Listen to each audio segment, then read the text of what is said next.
Hi, I'm Bobby Skinner, and welcome to Talking Giants presented by DraftKings. Justin, I've been thinking about changing up the intro, and it honestly happened because of my whole golf incident, which we'll talk about at the very end of the episode. We're going to stick to Giants stuff. We've got Danny Shelton and Dan Duggan, so it's the battle of the Dans. Great interview with Duggan, and the Shelton signing we'll talk about in a second. Justin, I'm thinking about changing the startup of the show. Like, hi, I'm Bobby Skinner, and welcome to Talking Giants with Justin Pennick, presented by DraftKings. Isn't that a reference to something? And I'm having trouble. Jackass. There we go. Hi, I'm and welcome to Jackass. Right? Yeah. Like, hi, I'm Johnny Knoxville, or whatever stunt they were doing. And maybe I'll do it episode. Hi, I'm Bobby Skinner. Welcome to Talking Giants. This is the Danny Shelton, but then people won't get it, and they're like, "This guy talks like a robot." Anyways, Justin, how are you? I'm good. Good. Put together a Stations of the Cross prayer service for my job today. I'm feeling holy. Very good. Very nice. Do you celebrate Easter? Nope. Man, Passover. I celebrated Passover on Saturday. Oh, happy Passover. Thank you. Not Jewish though. How about that? Well, look how freaking intriguing and interesting I am. Not really. Well, no, it's by the book Bible. I get it. Yeah. Yep. Jesus was Jewish. He was a Jew. Next, all right. Let's get into Danny Shelton. But first, this episode was brought to you by four very important people. We got Manny Madrigal. We got Kevin McLaferty, which is which is almost seems like a fake last name, like no. Mick LaFlurry, LaFurfy. I know you. You're McMuffin. Dan Cavallo, which just reminds me of Dan Saleo, who's one of the dumbest people in the world. So I hope you're not like that, Dan. And then Emmett Dean, Jimmy Dean Sausage, Emmett Smith. Justin, who are these people? I had some breakfast sausage over the weekend. It was fantastic. Turkey sausage. I'm a big fan of the turkey bacon, turkey sausage, turkey, whatever. Even turkey burger. I had some turkey sausage for dinner. That's another thing. I don't celebrate Easter and I don't eat pork. How about that? We're just learning so much about Bobby. And I'm Skinner not today. a Jew. All right, let's. Who are these people? They went to patreon.com/talkinggiants, and Bob, it's about to be the end of the month, so there's a good chance we may lose some Patreon subscribers. Pay your credit card bills, everyone. It's the end of the month. It's also tax season.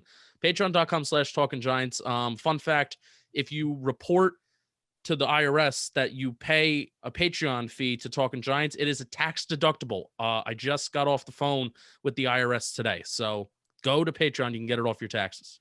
Yep, and when we cash out, we have to pay taxes on it. Well, I have to pay taxes on it, which I'm going to put it on your name next year. Sure. Or maybe I'll just do that this year. All right, Justin, the Giants signed Danny Shelton. Blake Shelton. Danny Blake Shelton.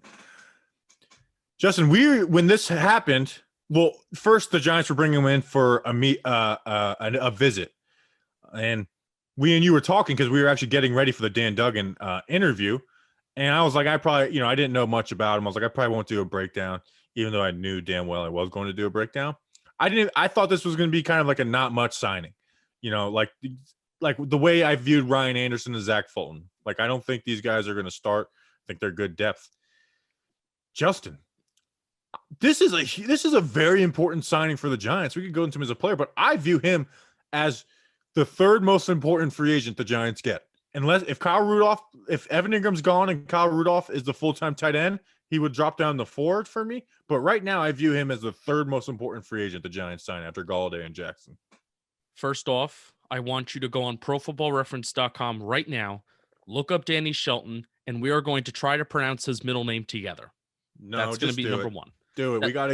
Let's talk some football. Oh, all right. Well, we said Danny Blake Shelton. His middle name is not Danny. It's actually Saliu Pumuni. Salutations, Pumuni. Shelton. So I want everybody to do it right now, even if you're driving. I want you to look up Pro Football Reference Danny Shelton, pronounce his middle name, see if I got it right. And also, Bobby, we're not. I don't think any person wants to give themselves more work on purpose. But we're kind of like all in draft mode. I mean, the day that this episode comes out, it's 2 days before draft month. I'm pretty sure the 29th, the night that we're recording this, it is 1 month officially until the draft. So we're kind of like in draft mode. So I don't think you wanted to give yourself work on purpose. And if people have the critique of you of watching all your free agency breakdowns, oh, Bobby just likes every single free agent the Giants sign. That's not the case today. This is not going to be anything of This is not going to be anything of significance. This is really going to be nothing. You found something significant. So that's how I know that the fact that you found something significant, and the fact that the Giants bring this guy in what is already a crowded interior defensive line room. It may not be as talented as last year because Dalvin Tomlinson's leaving, but it's still a crowded defensive line room. So the fact that they do make this move, it says a lot. Yeah, let's talk about him as a player, and then we'll talk about the situation with injuries, the connections. 2020, played 12 games, 37 tackles, a sack, 2 tackles for a loss. Played 44% of the snaps, but if you look at the games where he wasn't, where he didn't miss, and not just the season share, 59% of the snaps, which Dalvin Tomlinson played 60% of the snaps for the Giants in 2020. So the same exact amount, and he is the replacement to Dalvin Tomlinson. And by the way, something that I've always said is, do you really want to pay Dalvin Tomlinson a lot of money to only play 55% of the snaps? I think it was in 2019, but then even in 2020 it went up to 60. But still, do you want to pay a guy tens of millions of dollars to play 60% of the snaps? Which is why a lot of people have said that run stuffers are replaceable. The roles are replaceable. Yeah, the trade-off of the money that they're saving. Now we don't know the contract for Shelton yet, but with all the other moves, you would assume that it's not a lot of money. Like I don't think it's going to be the minimum, but I don't think it's going to be a lot. And he's coming off of a 2-year, $8 million deal with the Lions, so anywhere less than $4 million, it'll come out, and I would be happy with anywhere less than that $4 million number. In 2019 with the Patriots, Joe Judge connection was 19 and 18 with the Patriots. His best season, 61 tackles, 3 sacks, 2 tackles for a loss, played 49% of the snaps, which is right around the percentage of snaps I expect him to play with the Giants. Like I don't expect him to play 60%. I do expect him around 50% because they do want to play Austin Johnson, BJ Hill. He is a run stuffer. To me, he's just as good as a run stuffer as Dalvin Tomlinson.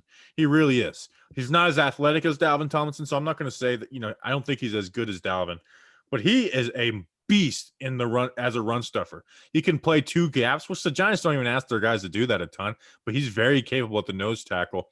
And it gives the Giants the option to play nose tackle. A lot of teams don't they don't have a guy who could play nose tackle. And the Giants really, their only guy before Shelton was Austin Johnson. People were talking about Dexter Lawrence, but Dexter Lawrence doesn't play nose tackle. So a move there would be new for him. BJ Hill doesn't play nose tackle. Leonard Williams, Austin Johnson was it. And that's why we thought Austin Johnson was going to have a big role. He's still going to play, but he's not going to have as big a role now. He's a beast as a run stuffer. I mean, I was watching him versus the Colts, versus the Packers.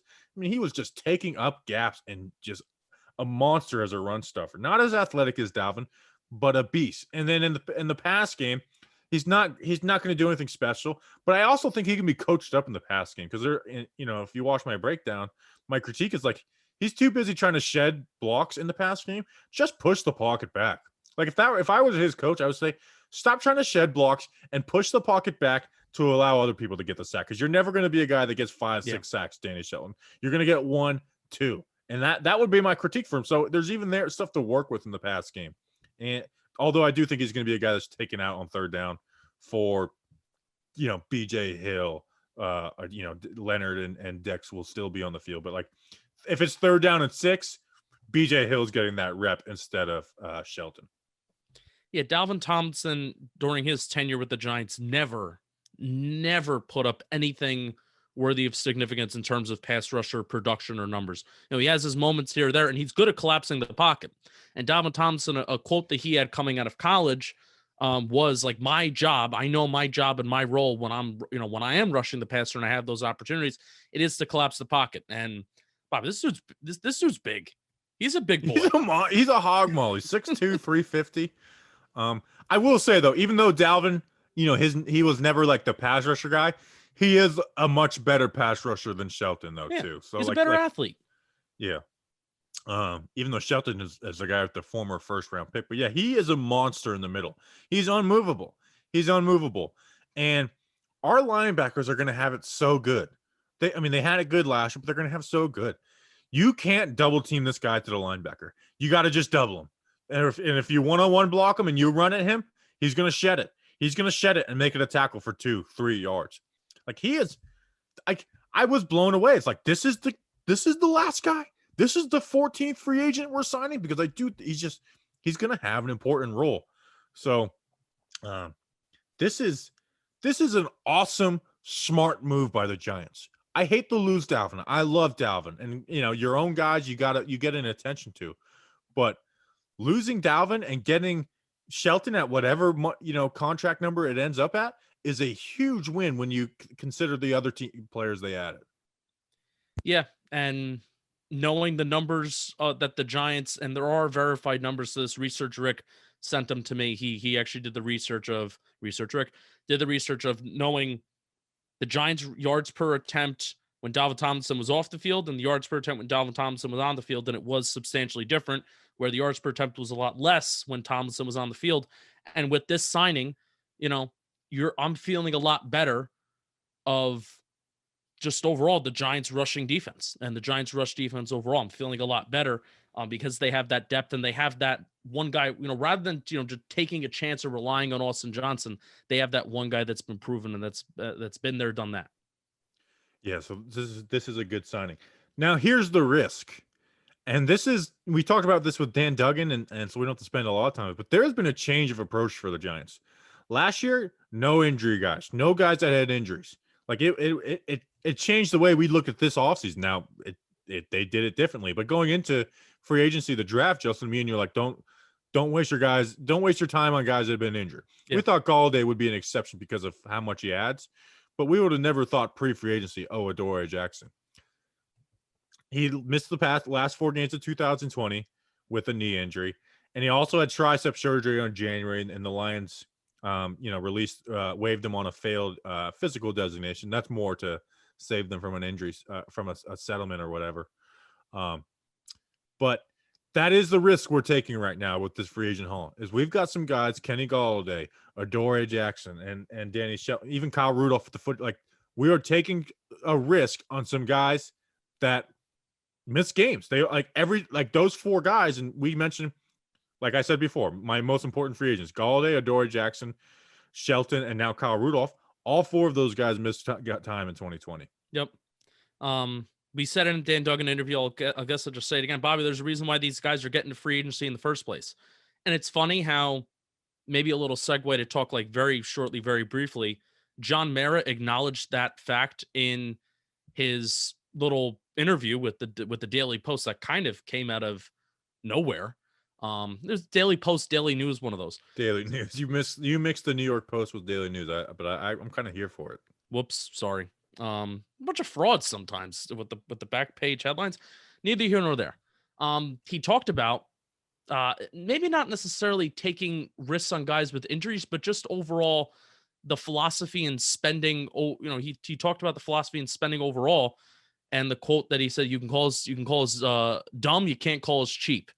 But it's also funny how he acknowledged, you want to build through the draft and you don't want to overspend in free agency, but we kind of overspent in free agency anyway. So then we're just going to build through the draft anyway. So the Giants are going for it.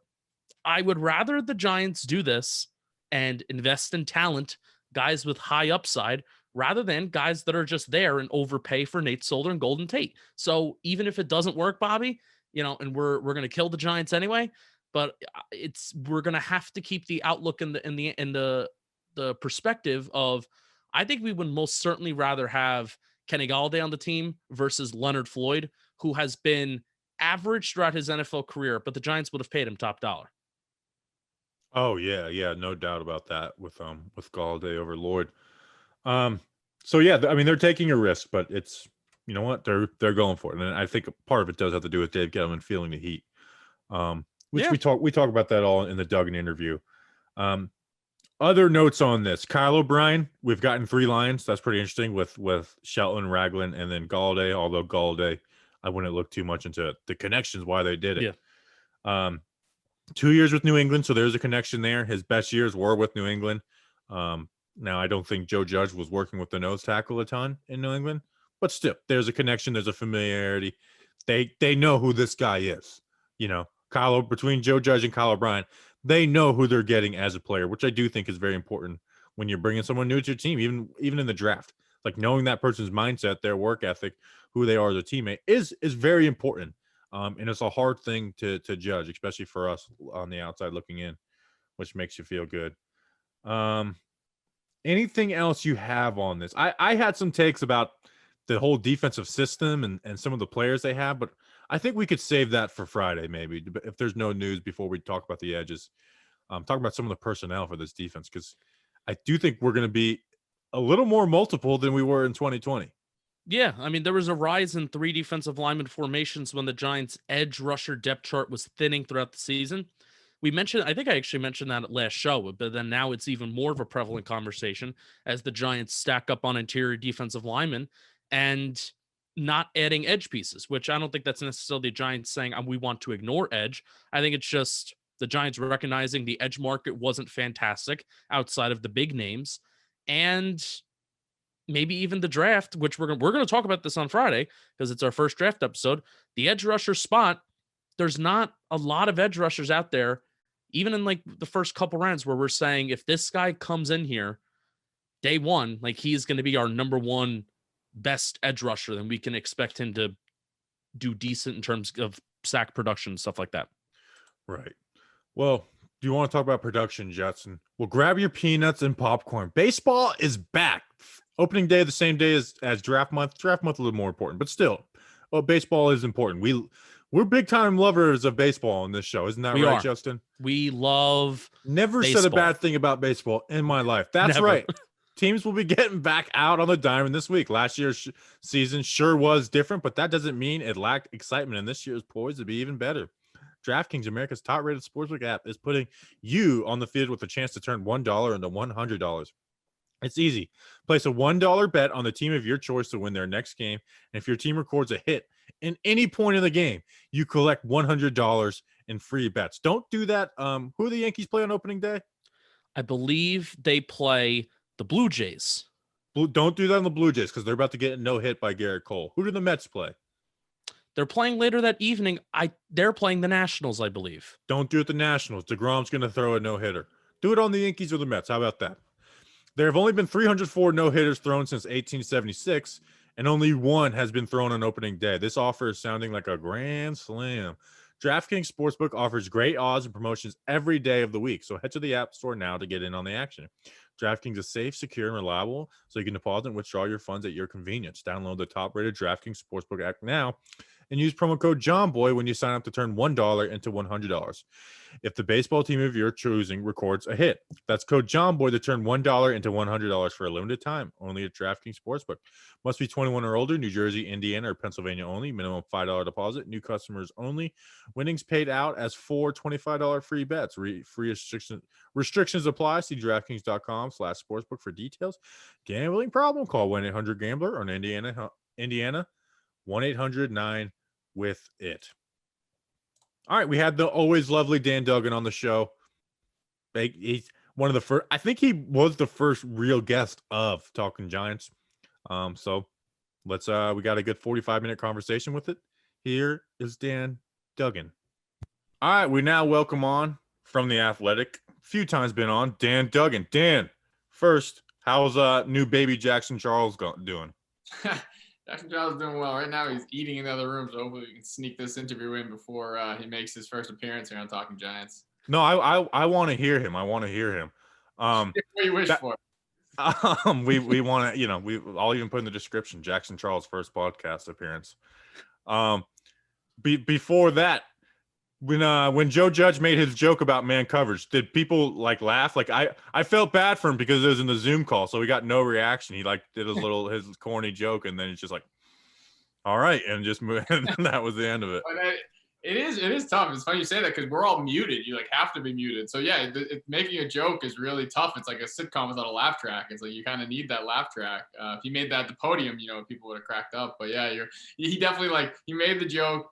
And then you can tell it's just awkward, all right, that's it. Yeah, he's all right, see you guys. I was cracking up with that. My family appreciated it, so. Yeah, that was cool. Before we get into more stuff, Will you admit that you were wrong about the Leonard Williams $25 million Oh thing? boy. We're gonna get all your stuff out before we get into the real stuff. Talk more about my son. No, that's funny. I feel so vindicated, and people took that on Twitter and ran with it. Like, I'll go deep into it here. I miss having a podcast, so you guys are getting the full. I'm talking to an adult here, so you guys are getting the full fledged right now. Nobody tells you, and at least in my experience, I mean, I'm not as good as other reporters. Like, this is what we're offering, and this is what we're asking for. Neither side. The team doesn't tell reporters we're offering them 4 years, $80 million. And the agents don't tell you we're looking for 4 years, $90 million. You have to read between the lines a little bit, and you talk to people on both sides, and you get a sense of where things are coming in. And I'd like to think I was sort of out in front and saying that this is way further apart than everyone's thinking. Everyone's thinking you slap the tag on them and you sign them for 4 years, $19 million, per, or 4 years, $20 million per.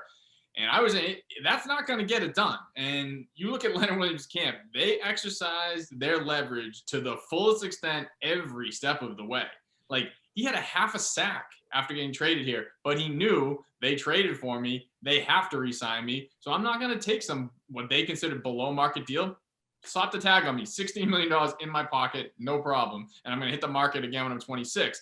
Obviously, it's a great year. More leverage. They're going to let me walk after making this controversial trade and having 10.5 sacks and I'm this indispensable part of the team? No, but we're not going to do any hometown discounts because give me the tag, $19.5 million in my pocket. I'll hit the market again at 27. And a guy who's had no injury history, has made a ton of money as a first-round pick, fifth-year option. He's just a unique case where he could afford to take, kind of bet on himself.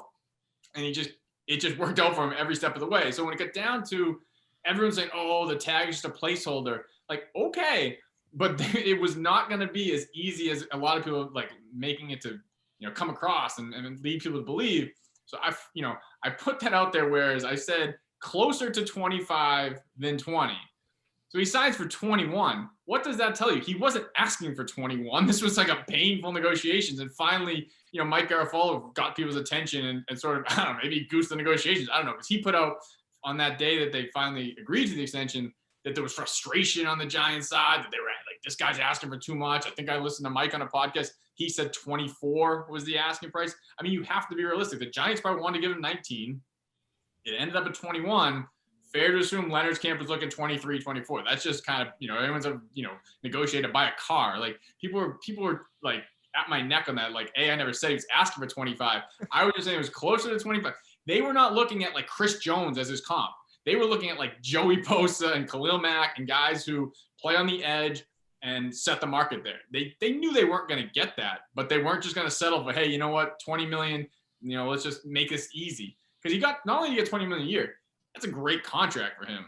It's only a 3-year deal, so he's going to get another bite at the apple when the market explodes. And he's I keep saying he's very young, very durable, so no reason to think he won't get another big payday.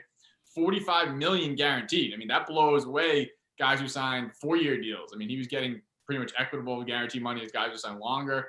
So it was a very favorable contract for him. But yeah, so the Twitter became a runaway train where I was like, sources say he's, I don't know exactly what he was asking for, but seeing how the contract played out, I feel very comfortable that I was on the right path, saying it was a lot higher than sort of the consensus. Oh, it'd be 20 million and no questions asked. I mean, it was a tough negotiation, and I think he got the better of it.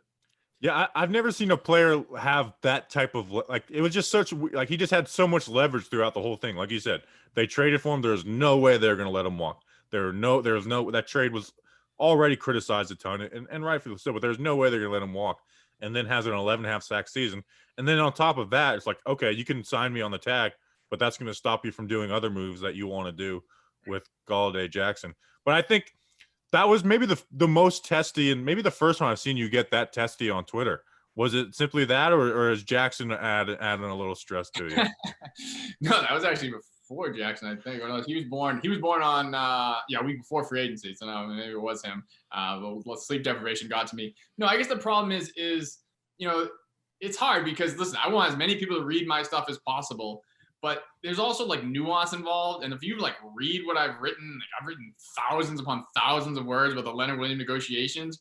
And then, there's people on Twitter who aggregate. I don't mind it, like whatever, they're promoting my work. But like someone took a reply I had to somebody and amplified it. And then it just becomes this ridiculous game of telephone where everyone is, acting like this is what I reported, and you just can't get that toothpaste back in the tube. And it's just frustrating because, even the guy who did it, like, I reached out to him, I was like, that's not what I said. And he tried to clarify. It doesn't matter. It's a runaway train at that point. So that's why I got frustrated, because, again, if I knew Leonard Williams was asking for $25 million a year, I would report that. Like, I would, I wouldn't like keep that to myself. I just knew that he was asking for more than what the general consensus was. Like, oh, he'll just take a $20 million deal and that'll be that. I knew he was looking for more. I thought I made that pretty clear in print. But on Twitter, I probably was a little looser with how I worded something, and then someone snatched on it. That's where maybe I was a little frustrated myself. Like, I should have been more buttoned up, and like, I don't know exactly what he was asking for, but I feel like it all kind of came out in the wash. Like, if he took a $19 million deal, I would look pretty bad. So I was happy to see that he did take, a pretty sizable deal and on the high end. And of course, he was never going to get $25 million a year, but you start somewhere really high, and both sides have to kind of work and meet in the middle.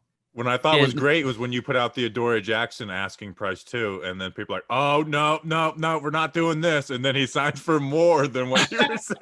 I was conservative on that one because I was aware of that. Like, again, it's middle of free agency. I just reach out to an executive, like, just give me a ballpark. I had no idea. The guy got cut making $10 million, for this year from the Titans. So I'm saying, like, that seems like what you would think would be his base sort of asking price, because he's 25 years old. He's not some guy who's gonna have to settle.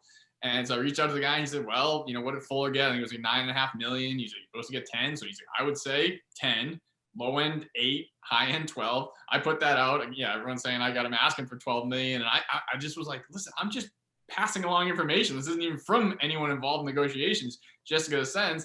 And then he signs for 13 million a year. And it's like, you can't win. I'm just trying to pass along information. People are at my neck, and then he gets more. So it's just the joys of this job sometimes. Yeah, and Dan, God forbid you have an informed opinion, right? And the thing with Adoree Jackson was crazy. He was like, I literally was like, I'm not reporting what he's asking for or the Giants want to pay. I was just trying to, speak to someone who clearly was informed, because they were even low. Just what's this guy's value? And this wasn't someone studying, wasn't trying to sign him. He's like, off the top of my head, this is what I would say. So I passed that along, just because here's what happens. No matter what a guy signs for, Giants fans are like, oh, we got a great deal. Maybe some cynical ones to say otherwise, but I wanted to at least put it out there beforehand, so then you can gauge, because 13 million a year, that's a lot. Like, that's a really good deal for him. Now, again, I'm not even criticizing it because it plays the way people feel like he can.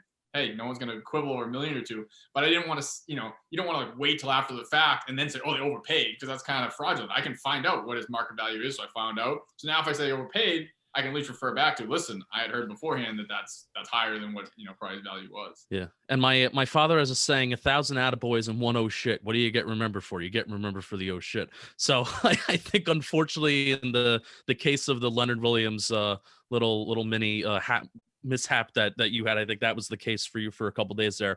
But Dan, we respect you. We love you here. But I want to start talking about a process that was seemed to be a lot more fun to follow, while it was still a little bit more anxiety ridden. A process that was a lot more fun to follow. That was the Kenny Golladay process. And even the Adoree Jackson process too, because both guys were kind of courted in particular ways, but courted in almost as the players were pitching themselves versus the team pitching themselves. So describe to us maybe the uniqueness of particularly the Kenny Golladay process, of what maybe he had to go through to pitch himself to the Giants. What did the Giants have to do? Maybe give us some backdoor stuff. Maybe about the getting these guys in the building, then getting them on the team. Yeah, I can really take it from the top with Golladay, because coming into free agency, you didn't need to be an insider, an expert to know this is the best wide receiver on the market. And I think most of us I knew the Giants would be interested. I also thought that Jacksonville or, some team, the Jets, some team that full of cap space would offer him, 4 years, $80 million on day one of free agency, and he's gone. And I just, the Giants aren't going to be able to compete with that. I didn't think they would. And as it played out, it's funny. This is why it's so hard to report on free agency, because I think I put a tweet out on like Tuesday night of free agency where people were saying, like, who are they going to get? They're going to get Golladay. And I checked with sources who I trust and who know what's going on. And they said, I doubt it. Like, I just don't think it's going to happen, because they assumed, like I did, that his market would be a lot stronger than it was. But then you get into Wednesday, and then I think it was Thursday when they finally nailed down the visit. Maybe it was Wednesday night, it's all running together now. But he didn't get a big deal right out of the gates. He's still available. And it's like, well, wait a second. Like, let's keep poking around here, because, if teams aren't blowing him away with a huge offer, we can bring him in. But I'll also go back.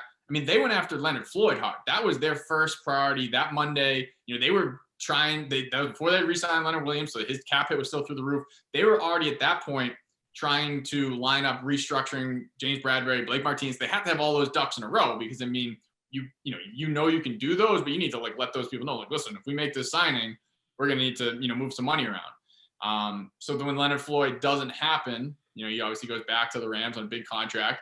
Another thing, I got people saying, oh, I thought you said they were going to restructure Bradberry and Martinez. It's like, they only do things when they need, like something like that. You only do it when you need to do it. And then the next day they extend Williams. So it was really much less of a priority. And of course they ended up still doing it once they got Jackson, but I digress. So I think with Golladay, it's pretty clear. He said this, and I think people around him said he always kind of wanted to be in New York. I think that is pretty clear. It's how it ended up. And I think he wasn't willing to just like jump at a 1-year offer from the Bengals. I think he really wanted to see if he could make work with the Giants. And obviously he took the sort of extraordinary step to come and do, an old school visit. You don't see that for guys of his ilk. I mean, those guys, again, they usually sign within 5 minutes of, free agency starting. So I think that showed that he definitely, genuinely wanted to give this a shot. It was a very long visit. Usually even the visits are kind of one day in and out, but I mean, he came in on Thursday, went out to dinner, then all day Friday. And then it took a good chunk of Saturday to even hammer out the negotiations. So that was a long process. I think there was definitely legitimate questions there. Because, I mean, look at it this way.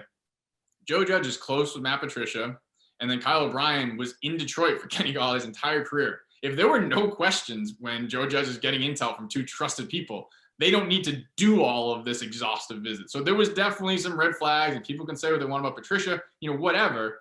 If one of Judge's, kind of trusted confidants is probably raising some concerns, and I don't want to put words in this is going to get aggregated. I don't know what Matt Patricia said. I'm just saying logically, if he was like, he is A1, like he no problems, everything's going to be perfect, then you don't really need to dig that deep in a visit. But clearly they had questions. They wanted to check out the hip.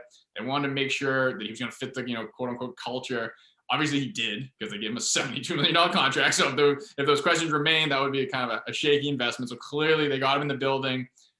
They both sides felt comfortable with each other, but yeah, it's super unusual. I can't think of the last time a free agent of his caliber, went on a visit like that. I mean, it's usually something that's reserved for, we're seeing it now, guys lower on the totem pole. We're just trying to get a job, and they're willing to come in and take a physical and do all that stuff. You just don't see the A1 free agents doing that too often. This year, it was hard, looking going into free agency.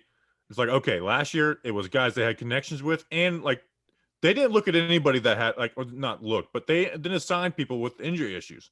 Like all the guys they assigned were it's like, okay, they play 16 games every year. Leonard Williams, Blake Martinez, Bradberry, and then again the relationship. Like, I mean, every free agent last year, it's like there's a direct coaching relationship.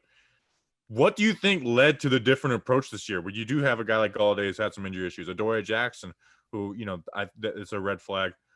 And there's no connection to Adoree. I know O'Brien has a connection with Golladay, but there's no connection there. Like, what do you think led to the different approach this year? No, I think that's an interesting question. And it's funny because I thought I could look really smart when I did my like potential targets, and you just like go through every guy who played for Jason Garrett and Patrick Graham and Joe Judge, and like, oh, that would be a Giants target, because that's what happened last year. You like you say, you go down the line, even guys like Cam Fleming, everybody at one point or another played for someone on the staff, but particularly the big investments, because even, you didn't mention Logan Ryan there because obviously he wasn't in that free agency wave, but he fit the mold too. Obviously a Judge and a Graham guy and a no injury history guy. So yeah, they took a sharp right turn, especially the injury front. And that's something I'm surprised on, honestly. I think that is, Dave Gettleman on the record had a line a couple years ago, hurt guys stay hurt. So like that doesn't really jive with what they're doing. So they certainly, it's a calculated risk. They had these guys in, they were able to examine them. But at the same time, like Kenny Golladay had a hamstring early last season, I think, and then he had a hamstring early in his career. So like a physical isn't going to tell you that won't happen again. So there's a risk there. I mean, is this guy going to play 16 games? You can't say that for certain, because he's only done it 2 out of 4 years. Jackson's had injury problems last 2 years. Why do they do that? I think they just saw that it's, a gamble, and they think it's worth it because of the talent. They certainly felt like they needed to upgrade the talent. I think the fact that we're able to get those guys in for visits, they probably felt, at least the culture part, they were able to dig down and really feel comfortable. I don't think they would have made these types of investments in either guy without getting him in the building. But no, the injury history, the Kyle Rudolph, I mean, he's kind of another guy where they're, clearly doesn't have injury history, but as a current injury, and they're willing to take a risk there, it's a departure from really how they've done business. Because even if you go back to the the bad free agent signings of Dave Gettleman. You know, like Nate Solder, Golden Tate. The big investments weren't guys who had big injury histories. So it is an interesting change. I'm sure we won't get a really thorough answer from Judge on why they changed it, just to say they felt comfortable with these guys. But it's something to monitor. And if these guys are playing 8-10 games the next couple of years, it's going to be, well, hey, you know, the warning signs are there. But they clearly feel that won't be the case. Do you guys get to talk to him again before the draft? Yeah, I mean, if they do it like they did last year, I think we got Judge in like mid-April, and we got Gettleman and Abrams around the same time. And then I think we got Gettleman and Chris Pettit maybe like the week before the draft. And then obviously you get Judge and Gettleman after every night of the draft. But we should get him at some point.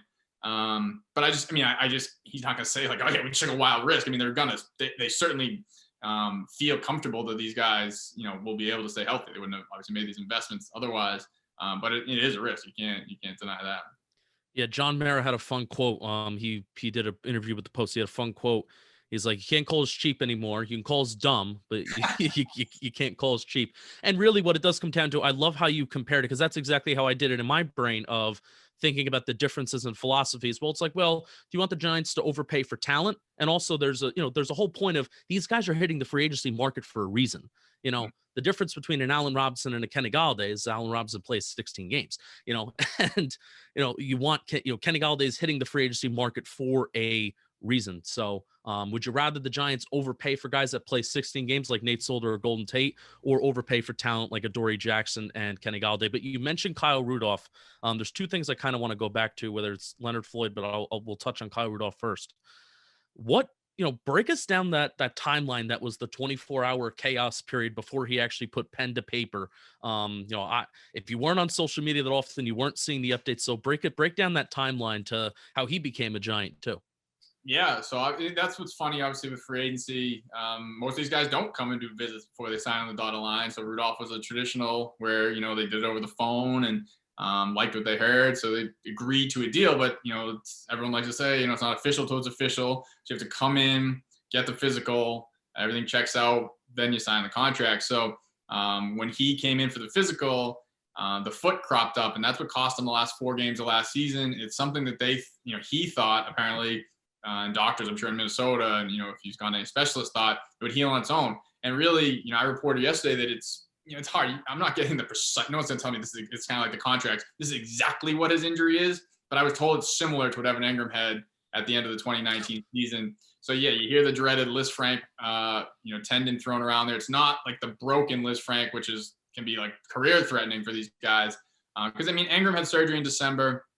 It's hard to really know his exact timeline because they didn't have any spring last year. But when camp opened, you know, August 1st or whatever it was, he was full go. Obviously played 16 games. So it is an injury you can come back from. And Rudolph sounds completely confident. You know, it's funny. He kept wording it like, I'm not going to miss any football, which is like a funny way to like not really give a timeline. So you're saying like, would you miss spring? Would you miss camp? Like, I don't know. Like, does football mean like NFL games? So yeah, that was kind of a funny wordplay. I don't think it was accidental. I mean, I think he'd be sidelined for a bit. I mean, I think you're hoping, you know, day one of training camp. I don't know if they're going to have a spring. Wouldn't expect to see him in the spring if he's just having surgery now. I think it's at least a few months recovery. I think the interesting part with that is the Giants didn't rework the contract. I mean, listen, they are known as a very classy organization. Rudolph said that, you know, and they are very like stand-up guys. Anyone who works there, and this is like, I'm not mocking them. This is 100% factual, and it's to their credit. From the janitors to the players, to everyone in between, says nothing but great things about playing for the organization. So maybe that reputation can kind of make them a little too generous. I mean, they don't maybe want to play hardball because Kyle Rudolph is this great Walter Payton Man of the Year type guy. And hey, we agree to a contract. We think the foot's going to be fine. So we're going to stick by our word. It's not my money. So, hey, God bless you. But I might have put some per game roster bonuses in there. I might have done some things like that. I mean, you don't even have to take money out of his pocket. You might just say, let's earn it by being healthy rather than just saying, here's the guarantees. We're not going to touch it. But hey, again, they feel comfortable with it. I haven't looked at the x-rays, and that's just how they operate. They're not really the most hardball negotiators on something like that. So, Kyle Rudolph is going into this surgery with a lot of goodwill towards the Giants, not feeling, they try to screw me over and nickel and dime me. So maybe that, if nothing else, that peace of mind, will pay itself back because he's going to be motivated to, help the team. But yeah, that was, it's never a dull moment. It's like you think, this guy's been around forever. He's a low maintenance guy, like to be a nothing signing, and all of a sudden that crops up. But obviously they got resolved pretty quickly, and the end result is, the same as it always was. I didn't want to interrupt you, but speaking of tight ends, Evan Ingram traded to the Chargers for a 4th-round pick. Breaking news. You're lying.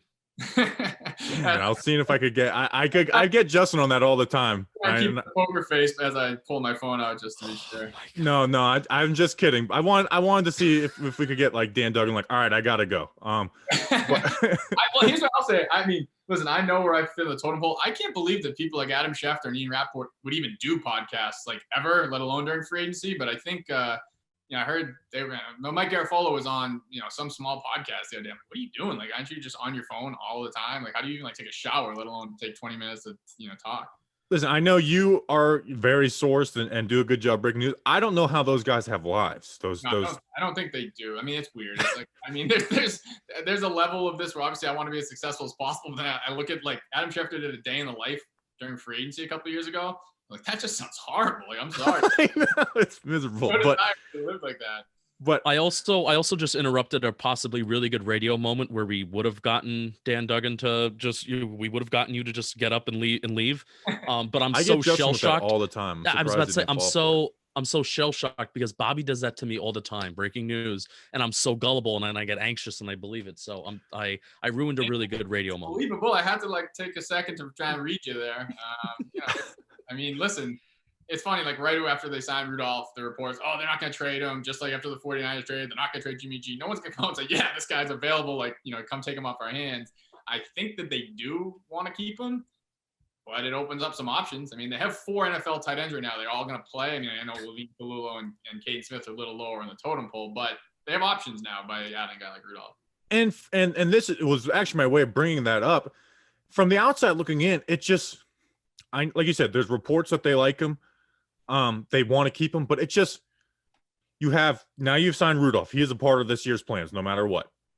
You restructure Levine Toilolo, which is like I was actually fine with that. I know a lot of people did. I was fine with it. I was like, hey, they use him more 3 tight end sets than anybody in the league besides the Browns, and they use him. So I was fine with that. But then when you add Rudolph, it's like, well, why did you do that? And people are like, well, Caden Smith is on the chopping block, but it's like they paid Caden Smith almost, more than 2 times what they did Levine Toilolo. So they like Caden more than Toilolo.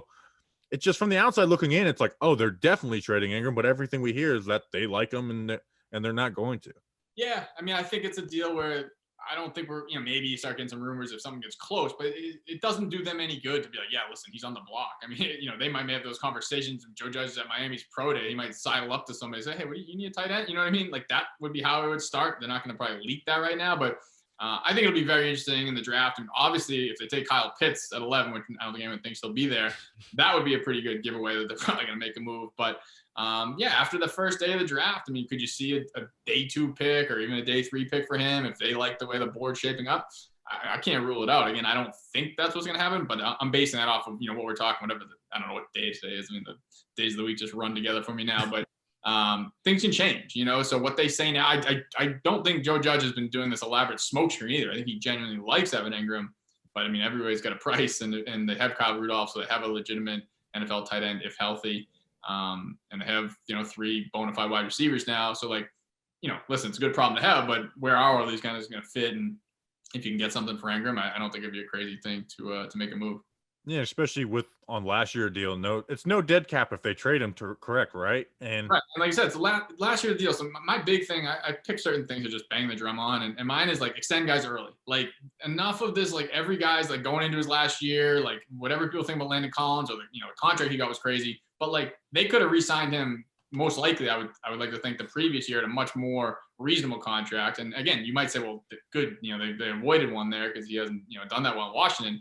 But Dalvin Tomlinson, like all these guys are getting to the last year of the deal. They've been quality players, and you can't just keep letting them walk. So either Evan Ingram's part of the future, and I would extend him. And again, Giants fans might say, I don't want any part of that. Well, that's fine. If he's not part of the long-term future, why not trade him and get a 3rd round pick, 4th round pick, whatever it may be. I don't know what his value is, at this point, maybe 4th round, probably more realistic. Same with Jabril Peppers, though. Like, if these guys are part of your future, don't wait. Like, I mean, I know it takes 2 to tango, but if I'm them, I'm I'm open to listening to locking something in, get some guaranteed money, especially both those guys have some injury history. So I just think that like kind of going station to station, year to year with some of these guys is really not the best way to operate. So again, if Ingram's part of their plans, God bless you, but lock him up then. Like why drag it out? And then you have to like budget for him in free agency next year, all this stuff. Like just do it now if you can and lock up a guy who you think is a core piece. Otherwise, I definitely get to be open to moving on. So Dan, in terms of that, in terms of philosophically how the organization operates, and this is when I was like growing up, Eli would never get on the last year of his deal. They did it with Victor Cruz. They didn't let him play on the last year of his deal. They did it with They did it with Odell. He didn't play on the last year of his deal. So typically, at least this is always how my brain works. If a guy does get on the last year of his deal, that's a pretty good sign. And I'm talking about players that are worth something substantial to the franchise, like a Dalvin Tomlinson, right? Like an Evan Ingram. They're worth something. Former first-round pick Evan Ingram, Dalvin Tomlinson has the C on his jersey. So has that philosophy maybe of the Jerry Reese days, do you think that's kind of changed, but Kevin Abrams is still here? Or is it just now a free-for-all where they're willing to let guys go on like the last year of their deals? I mean, I think it's nuanced because obviously you got to factor in what their cap situation is different years, what their depth chart is. So I didn't think Dalvin Tomlinson was coming back no matter what. Like the way that they had built that position up, he was going to cost something. Even if you extended him, he was going to cost something. So I couldn't see how they're going to fit him in because Dexter Lawrence, if he keeps on the trajectory he's at, he's going to command a big payday in the near future. So I don't know how many of those guys you could pay. But even Reese, I mean, I only covered, the tail end of Reese. They were definitely on some of those big guys, they extended early, but there was still the Linval Josephs and even Jonathan Hankins, like all these guys who've slipped through the cracks who were like quality second round picks and, third, fourth round picks, those types of guys like Devon Kennard, like those are the guys you lock up. Like it's kind of obvious to lock up Odell or like, cause it's going to be a problem if you don't. I mean, obviously that's where they got into in that situation, but they did with Sterling Shepard a couple years ago. So it's not like they've totally abandoned that philosophy, but like all of those types of players, that's how you build your core. And that's why you don't have to go and spend like $18 million to fill a hole. If you get a guy a little early, a second round pick who hasn't made that much money in his first 3 years, you're going to get a little discount there, presumably because he's getting some guaranteed money in his pocket. And again, that's what they did with Shepard. I would do it with a guy like Slayton, just guys like that middle tier. That's how I want to build my roster. I don't want to have to go into the draft and address holes because I'm not re-signing guys, or have to just go break the bank because I let a guy walk. So, like say they signed Damon Harrison after they let Joseph go, stuff like that. That's not the way to build it, in my opinion, or at least not the most efficient way. So again, just to go back to the point of like Ingram and Peppers, I think you determine now if they're part of the future. I don't think this next season is really going to tilt the scales dramatically. They've been around for a while. You should have a pretty good book on them. So that's something I'd like to see them adopt more frequently. And then on the flip side, if you're not going to keep those guys, then you probably should be looking to move them. Like Dalvin Tomlinson, if you got a 4th round pick at the deadline last year, you're 1-7. Wouldn't have been the worst idea to do that, Justin, ask your roster question. Oh, that's my roster question. So I mentioned before that I value your informed opinion. And you were in trouble for your informed opinion a couple weeks back. But I want to hear. I get Bobby to ask the Leonard. Justin, were you listening? I was right on the Leonard Williams thing. Come on, Bobby. Well, no, you got in trouble with other people, but other people are silly. Other people are silly. We're not silly. We're passion 10-minute opening answer, and then you're like, oh, you got that one wrong. No, other he's saying the do. reaction to it. Reaction. But other people are silly. We're all us three are the smartest people in the world. So I want to hear your informed opinion on what you like. How do you look at this Giants roster right now? Because fans pre-free agency, we're probably still thinking a little bit of rebuilding still to do. But post-free agency, now there's 3 fan bases in the NFC East that are all saying we should have no excuse to go out but to win the NFC East. So do you think that's a realistic expectations that Giants fans and that the Giants should have? How do you still evaluate this Giants roster? Yeah, I mean, absolutely. Because it's funny, if you would ask me, 2 weeks before free agency, I was checking on the people and I got the sort of, I don't know, like maybe we make one splash, but we're going to probably be conservative. It's a long-term thing. You've heard Joe Judge say that all the time. We got to keep the big picture in mind. We're not trying to do Band-Aids and quick fixes. Yeah, John Mara in the past has really lamented how 2016 was fool's gold. So I was fully expecting maybe you take the one big swing, whether it's Leonard Floyd or Kenny Golladay. And I did not see the second big swing with Adoree Jackson. I did not see all the restructuring of contracts and the totally backloading of contracts. Like they're kind of going all in, which, teams that go all in are usually like Super Bowl contenders. I mean, even at the best case, I don't think the Giants are Super Bowl contenders. So it's an interesting approach. But then you referenced that Mara interview with the Post, I think it was on Sunday. You kind of see where it's coming from. I mean, it was funny. He said, like, I'm not into playoff mandates, but basically they better make the playoffs. I mean, paraphrasing, but it was like, well, all right, you just paid $200 million in free agency. Playoffs aren't the expectation, John. Like, what you're just gonna like kick back and let's see how this thing goes? I mean, no, like it's kind of time. If they had done the sort of slower build this offseason and more conservative, then I think you would have had a little more time. Now, granted, fans would have not been very patient with that approach, and they would have, let their voices be heard. John Mara clearly wouldn't have been very patient, but if they had done that, you would have said, okay, let's get to 8-8, or I guess 9-8 with this 17-game schedule nonsense. But and you would have said, okay, you're still taking steps. I mean, they hit the accelerator on the rebuild. I mean, if they're not 10 and God, I hate the new records thing. If they're not an 11-6 team and really contending this year, I think that's going to be a problem because again, they put a lot of their eggs in the basket of this offseason, making big signings, tying up a lot of future cap. And I know everyone's expecting the cap to go through the roof.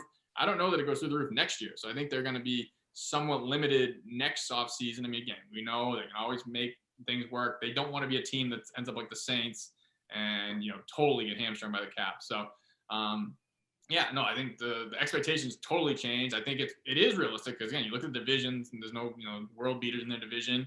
If you looked at some of their biggest holes, wide receiver was certainly one of them. They got the best one available.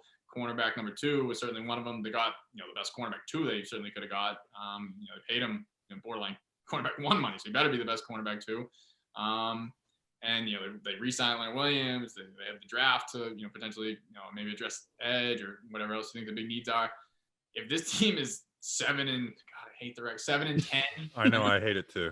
It's just gonna ruin it. Like nice even numbers. But if they're 7 and 10 or something, I mean 8 and 9, that's gonna be a big disappointment. And the owner is basically on record already saying that. Like he wants to see some progress. And again, he'd always tap dance. He doesn't want to say like they need to make the playoffs or else. But I mean, you kidding me? If they go 7 and 10, is Dave Gettleman back for another year? No chance. I mean, they need to make some serious progress and tangible progress, not the culture. And no, like they need to win games.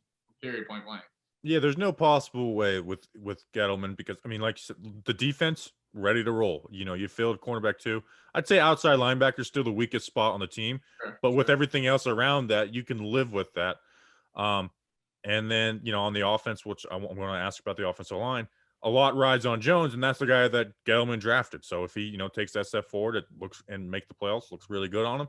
If the opposite happens, it looks really bad on him. But I will say, offensive line and outside linebacker seem to be the two, quote unquote holes. Offensive line much more important. They got guys they like in Gates and Thomas. I think everyone feels confident about those two going into 2021. Even if Thomas struggles a little bit, I think people feel good about him. The rest is a big question mark, though. The tackle one, I think that we'll know better about that one after the draft. But guard, before we get into how they play that, what happened with Will Hernandez? Because, obviously the COVID, he got benched for COVID, not due to his play. But then they do the rotation. But week 17, they didn't play a single snap. There's so many conspiracy theories because we haven't heard anything.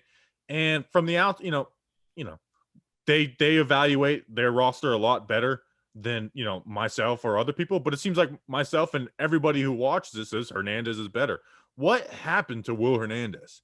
Yeah, well, I think your point on week 17 is telling because, again, they want to talk about, oh, no, we were rotating, which was always like, Judge would always say that like we weren't watching the games. Like, yeah, one guy's playing 45 snaps, one guy's playing 15. That's technically is a rotation, but it wasn't like, we view them equally. Like, why does one guy always start and finish and play most of the series? So clearly they had Lemieux ahead of Hernandez. And like I said, didn't play in week 17. Didn't play Matt Parrott in week 17 either, for a guy who they're high on. But when they needed to win, to get into the playoffs, they went with obviously who they thought their best 5 were, and Hernandez and Parrott weren't among them. With Hernandez, yeah, it's hard to get a really direct answer, especially with COVID, because like, knock on wood, I haven't had it. I don't know how it affects people. It affects everyone differently. He's a big guy. You hear different things with that. But I think that definitely it knocked him back. I think physically, like not just, he missed 2 weeks of practice, missed 2 weeks of playing. I think it did have some impact. I think it was, had to knock some rust off to get back. But I also think they liked what they saw, when Shane Lemieux went in there. Now, I know you do your O-line breakdowns, and I don't know if you liked as much as what they did, but I think they just feel like he fit better what they wanted. You always have to keep this in mind. And whenever you're talking about regime turnover, Will Hernandez was not a Joe Judge guy. Shane Lemieux was. Like, coaches, like, they have their favorite sons. Like, this is the guy we scouted. Like, we drafted this guy because we probably didn't like Will Hernandez that much. I mean, that all is a factor, as much as we want to think like it's professional sports and everything is a meritocracy. So they clearly see something in Shane Lemieux that they like better than what Will Hernandez brings. Now, as of right now, they might be the two starters, so they might start to like Will Hernandez, but it feels like they're looking for excuses, or not excuses, but options there, whether it's Zach Fulton, I think they'll probably take a guard in the draft. Maybe, obviously we don't know at 11 if they could take like a Rashawn Slater and slide him in, or in the second round, there's some guys in that range, but I wouldn't be surprised at all if Will Hernandez is not in the starting lineup, in the opener this year. But as of right now, I think he's definitely in the mix, but it just feels like, the COVID, I don't want to say it was an excuse, but once they got him out of the lineup, they were certainly not eager to get him back in there. Yeah, it's I've tried to figure it out, and it's like, is it all field? But it's like you can't speculate on that type of stuff. And I haven't heard anything along those lines either. And he's Okay. kind of a lunch pail guy. I don't think he's any problem. Yeah. I mean, maybe they don't like his Almost Friday Instagram post, but I love those. So, okay. So you mentioned taking a guard, and you put out a mock draft today, and you had Landon Dickerson in the second round, who's a guy I love, but I was like, Giants aren't going to touch him because of the injury issues. Do you think that mindset we talked about earlier is going to change the way they look at the draft a little bit too? Well, I mean, it changed the way I looked at it. I'll say that much, because I can't sit and say, the Giants won't touch a guy with injury red flags, because they just spent, $100 million on two guys with injury issues. And then also you look at even Dalvin Tomlinson. That's a guy who tore each ACL before he got to the NFL. It didn't stop the Giants from taking him in the second round. Now I know Judge and Gettleman weren't here, but the same ownership, just a lot of the same face in the front office, same medical team cleared him to be a second round pick. So Dickerson feels like a guy who fits what the Giants want. Alabama guy, produced at SEC school. I think he would be like pro ready, but certainly he's coming off a torn ACL, has had a ton of injuries in his past. That would be a red flag. I mean, listen, when you're doing a 7-round mock draft, I don't have as much information as my disposal as Chris Pettit and all the people that are going to be in their war room. So you're just trying to give an idea of guys, in that range. I think Wyatt Davis won a few picks before in the mock draft. I did. Maybe he's an option. I just think that just seems like a spot. Like, we knew in 2018, after the first round was over, like, Will Hernandez was screaming out, like, that's who they're going to take if he's there. And I mean, we're doing this, a month out, no idea how the board is going to shake out. But just right now, it looks like that's a pretty good spot for them to probably target a guard, especially if we're talking like if they don't think Hernandez is the guy, and he's in the last year of his contract anyways. It seems like that's a pretty good spot to target a guard. So whether it's Dickerson or somebody else, I just felt like that's where I wanted to kind of target for them in that spot. Right. So we'll finish it off. Something that we kind of didn't hear much about. One, why did they go after Kyle O'Brien and quickly? I mean, he was fired, and it was like, I think it was the next day he was there. And what is he adding to them? Because it kind of seems like they made up a new role for him. Like, do you have any insight on what the Kyle O'Brien's going to bring to the Giants? Yeah, I mean, I've done a little bit of poking around on that. I mean, it hasn't obviously been the preeminent storyline with this team, because since he came along, it was kind of right into free agency. Now, he wasn't in New England with Judge. So, I mean, there's just, Judge has kind of that whole New England tree has a lot of branches throughout the league. So I think they're mutual friends, and, he met him through, Bob Quinn and Patricia, I'm sure, over the years. So, I mean, when you first look at it, like, that must be a guy Judge brought in. I'm sure he had a voice in it, but Kyle O'Brien's also been around the NFL for a long time. So I think other people, within the organization, had relationships, working relationships with them. So yeah, I mean, as far as I understand right now, like you said, they did kind of make up a title for him. It's very vague. Title was like senior football executive or something really generic. Doesn't even really lend any insight into what his role will be. I'm told he's working mostly on the college side, but we'll see how that kind of changes. I mean, that's sort of what they probably felt like they needed at this point. The free agency stuff was sort of put to bed by the time he came on board. I'm sure they, tapped into him a little bit there. I think he's more focused on the draft, and then we'll see how his role evolves. I mean, obviously, I think you can look at it and say, is that Dave Gettleman's successor? Would make some sense just based on his track record. And he's a guy who I think openly has said that he wanted the Giants job when Gettleman got it. Was certainly been angling to, he's been kind of the number 2 guy at different spots, angling to make the leap to be the head guy. Getting a little ahead of ourselves there, but that's just kind of logical dot connecting. If things work out a certain way, not a stretch to think that, that could be his eventual role. All right. I said that was the last question, but I'll finish off with this. Is your 3-point shot still as good as it was in high school? Or did you just share your best game? Because I that's something I would do. Like, hey, I scored 25 in this game, but I averaged 11 during the season. Yeah, I wasn't sharing the game. I was like 1 for 7 from 3. But no, listen, between COVID and having 2 kids under 3, the basketball game is quite rusty. So hoping to get vaccinated here sometime soon, get on the court. That'll be my 2-hour respite per week that I can try and knock some of this rust off. But no, it's certainly not looking like it was back in that clip you're referencing on Twitter. All good. If it and I figured out why you're D Duggan 21 on Twitter. That's where you can go follow him. Dan, it's a pleasure as always. Thanks for coming on, man.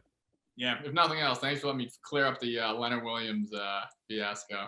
No, I knew you would want to, like you said, you don't have the podcast anymore. I knew you'd want to get on the microphone. So we wanted to bust your balls a little bit about that because it like I said, I don't see you get flustered at all. And that was the first time. Like Dan's annoyed at Twitter like I've never seen him before. So it was fun to see. All right, Dan, appreciate it. Thanks, guys. All right. Thank you, Dan Duggan, for coming on the show. Make sure to go give him a follow. Subscribe to The Athletic. Justin, do we have anything we got to close out on? Seeing Joe Judge and Bill Belichick at the Miami Pro Day was pretty cool. I mean, that was just a great photo op for the two of them. Micah Parsons reposted something from the Giants Instagram page saying that who's going to get drafted to what. So, yeah, sure. That means we're going to draft him, just like we're going to draft Dwayne Haskins because he kept on posting stuff in Giants gear. And we were going to trade for Yannick Ngakoue because he kept on putting pictures up of Lawrence Taylor. So that's a done deal. Hablando Gigantes went very well. Thank you very much for those who supported that. That went awesome. They literally got to talk about 2 trades in the draft live on air, which was fun. I was very happy for them. And I fought the entire golf community. Oh, and that was fun. We were not going to go. That was so funny. The people getting mad. That fantasy football, Lindsay or whatever. I think it's Linda. Linda. She's all right. Linda sounds like a name. I have ice in my mouth. It's a Karen Linda sounds. Name. No offense to you know what sucks if your name's Karen and you're like a fun person. You ever think about that? It's like, oh, well, I'm gonna hear this joke forever.